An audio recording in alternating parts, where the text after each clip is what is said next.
Sur-Mer, ce matin, la déception a succédé à l'euphorie du premier tour. Une désillusion qui s'explique par le front républicain. Pour certains, une propagande qui a conduit à des tractations contre nature. Certains qu'après ils se rallient, vous voyez, je veux dire, pour faire barrage.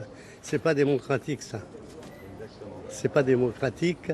Et bon, c'est vrai qu'on n'avance pas comme ça. Hein. La coalition, c'est toujours pareil. Bon.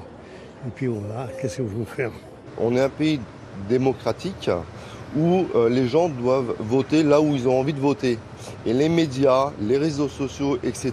ont tendance à inciter les gens à aller d'un côté ou de l'autre. Alors qu'en fait, c'est propre à chacun. C'est-à-dire que moi, j'ai mes convictions, j'ai mes idées.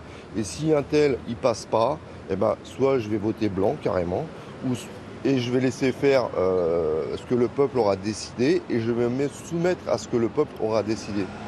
À cette terrasse du bord de mer, peu d'enthousiasme aussi. Personne ne s'attendait à voir le Front populaire remporter ces élections législatives. On connaît les Français. Hein.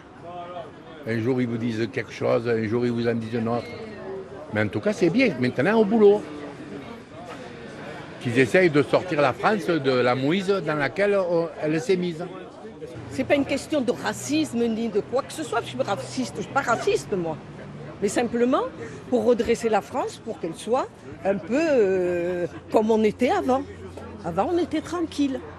Si la déception est omniprésente chez certains, d'autres s'interrogent sur l'avenir de la France et se demandent comment le pays va être gouverné.